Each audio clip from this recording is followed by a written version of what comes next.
Hello, everyone. This is Al Fadi, and welcome back to a continuation of this series on the search for Muhammad. Today, we are going to take a look at the Dome of the Rock and how we can begin to examine the person, the name Muhammad, if you wish, and whether that implies also a historicity or not. We will wait to see what our dear friend and brother, Dr. Jay Smith, is going to share with us concerning this particular evidence. Dr. J, what can we learn from the Dome of the Rock? Well, for those who don't know what we're talking about, the Dome of the Rock is that beautiful structure that's there in the middle of Jerusalem. It sits up there in the citadel with the Al-Aqsa Mosque there in the southern wall, and in the entire citadel surrounds it, the rectangular citadel. Dome of the Rock built by Abd al-Malik in 691. Finished in 691. Of course, it took a few years to build it. Probably the greatest structure of its day, considered to be one of the best example of Byzantine architecture. Isn't that interesting? Using Byzantine architecture. If this was a Muslim, what is he doing using Byzantine architecture? And if he's a Muslim, then what is that building there for? Now, when you ask any Muslim why that building is there, they always say that this is where Muhammad went in the night of power around 621. He was woke up in the middle of the night in Mecca by Jibril, the angel, and told to get on the back of this winged horse called the Burak. That's right. And then he was flown up from Mecca all the way up to Jerusalem. And there was a rock, and the rock is still there today. And from that rock, he ascended to the seven heavens. That's right. That's called the Mi'raj. And there he met Allah, and Allah told him to pray 50 times a day. He comes down to heavens, to the fifth heaven, and he meets Moses. Moses, how many times did he ask you to pray? He says 50. Let's see if we can get it down. So he goes back up to Allah and says, can I get it down? And he gets from 45. Comes back to Moses. It's still too many. So he bounces back and forth between the seventh and the fifth heaven and gets it from 45 down to 35, down to 15, 10, down to 5 prayers. Once he gets it to 5 prayers, he says, okay, Moses, go on back down. That's enough. And so he then zips down to Jerusalem. So Moses is the God of Islam. There you go. So Moses is the one that decides, and Allah sits there and listens to and does whatever Moses wants. So constantly the roles are changed. In other words, that's the story that they say happened at the Dome of the Rock. And because it happened there at that place, that's why this building was built, to commemorate that. If that were the case, then something should be written about it, right? Of course. You would think. Yeah. Until you look at it. Take a look at it. Now, be careful. Don't look at the outside of it, because that building on the outside has been destroyed and rebuilt 11 times. That dome you're looking at and the portico where there is the inscription of Surah 17, Ayah 1, and Muslims say, see, Surah 17, Ayah 1 is there. That was actually introduced and was built in 1876. So a little over 100 years ago. So it's very, very very new. Anyhow, the only parts of the dome, and let's take a look at the slide here. There you can see the Dome of the Rock. Take a look at where the 2 green arrows are pointing. Can you see where the 2 green arrows are pointing? Right. Those are what we call the 2 inner ambulatories. They're the 2 arches. Those are the only original part of the building that exists today. All the other structures, as beautiful as they are, have been destroyed and rebuilt, 11 times. So that today we get, in fact, when it was first built, from what we understand, it was not a gold dome. It was much more just a plain dome. But now it's been made larger and bigger and much more splendid as the years go on, or as the centuries go on. So that today the only original part are those ambulatories. That's where you need to have to look. And when you look at those ambulatories, you'll see the Arabic inscriptions around them. And those are the ones that tell you why the building is built. And there is no reference at all to Muhammad getting on a winged horse called the Burak, going up and flying up in the middle of the night. No reference to ascending 7 heavens. Nothing about the Miraj at all. All the inscriptions are attacking Jesus Christ. I mean, you would expect in there to have at least one of those verses, like chapter 17, verse 1, that deals with this issue of the ascension. It's Quranic. I mean, it's not like somebody's writing. It's a verse from the Quran.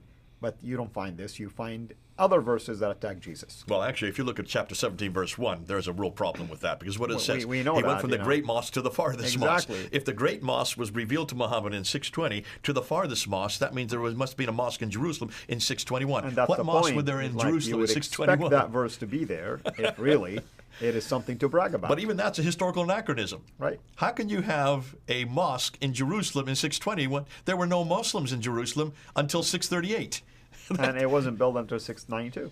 And this was only built. This building itself was built in 691. So, and that 91, Muslims will say, 92, "Oh, yeah. that's the Al-Aqsa Mosque." No, the Al-Aqsa Mosque was built in 709. That's the 8th century. So everywhere you got it, you've got a problem. In fact, that is one of the great glaring historical anachronisms in the Quran. How can you have a verse about him going to the farthest mosque, this mosque, in 621 when there was no Muslims there, proving that the Quran had to be written after 691? Ooh, I love that. Yeah. Or after 709, if they say that this is the Al-Aqsa Mosque. So after, that's the 8th century, proving again that the Quran itself exposes its own. But let's get back to this again. Let's spin back this. Is this Muhammad? Because the Shahada is introduced on the dome. Muslims are saying this is 691, this is 7th century, therefore this is Muhammad. Proof that Muhammad is in the 7th century. Listen, we're not disputing that by the time Abdul Malik comes to power, he does introduce this. No one would dispute that. Have you heard me ever dispute that? No. No. Have I said it's on the coins?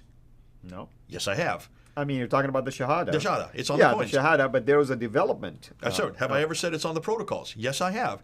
Have I said it's on the Dome of the Rock? Have you not heard me say that over and over and over again?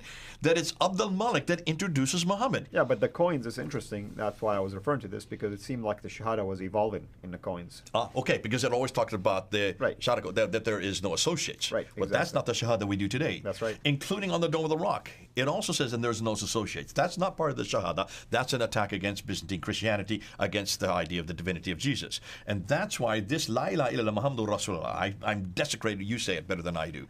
Go ahead and give us the Shahada. Oh, the Shahada. La ilaha illallah Muhammadur Rasulullah. Okay, I wish I could say it that beautifully. But that's what is there on the Dome of the Rock, along with his associates. Now, that is what they're saying is that's proof there that Muhammad. Listen, no one's disputing that Muhammad's name is there. Unless, of course, as Murad is suggesting, that this is the blessed one. Now say it and put the blessed one. There's no God but God, and the blessed one is the messenger of God. Which blessed one? Who do you think's writing this? Could it be a Christian and basically origin? No, this Abdul Malik is writing this. Because remember, he built the Dome of the So Rock. the blessed one is reference to himself? Absolutely. Isn't that exactly what Muawiyah did on the coins? Referring to himself as the Malik, who is the Bismillah, in the name of God, the king, that's me. I'm the one that Allah is blessing, being blessed by. This is normal. Of almost every king does this. They Well, how look at come he themselves. didn't use the, again, I'm thinking like a critical, basically mind here, a devil's advocate. Why didn't Abdul Malik use the definite article in Arabic, for instance, to use it as a title, Al-Muhammad versus Muhammad? Good question, and this is what you need to ask, and this is what I would suggest. This is actually the prophet. I would go ahead with you on this. But Murad is insisting that this is actually the blessed one. That's why he would say that this is what kings do, this is what emperors do, this is what Abdul Malik do. He's referring to himself in his messianic role, and that Abdul Malik did have a messianic role. But he's also, this is a political statement. He's also confronting the Byzantine Jews who are there in the Church of the Sepulchre that's down in the valley. That's where the Byzantines had their sanctuary. That's where they had their pilgrimage. That was a center of Christianity and of Judaism. So he's confronting both his cousins, both his Abrahamic cousins. The two of them have come through Isaac. He now comes through Ishmael. And he's putting his building up on top of them, looking down on them, a much bigger structure of the day. And he's confronting and says, I am that messenger. I am the one who is now the blessed one. That's what Murad said. I'm like you. I'm skeptical on this. I would still suggest that this probably is Muhammad. Nonetheless, look at the date, 691. That you can date.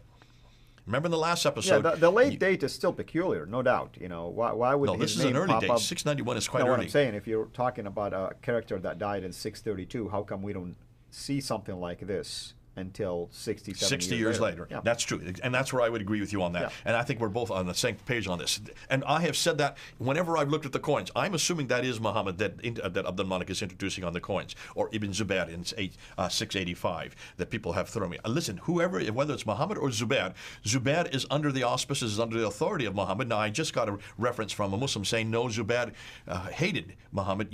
Abdul Malik. Yes, he did. But that was not till 687 when he then destroyed Petra, took the Black Stone, and fled down to the south. Yeah. So remember, there is a pro and after, there's a precede and post that rebelling against Abdul Malik. But he was still under the authority of Abdul Malik. Regardless of who creates that coin, it would be Abdul Malik that would be responsible for that coin.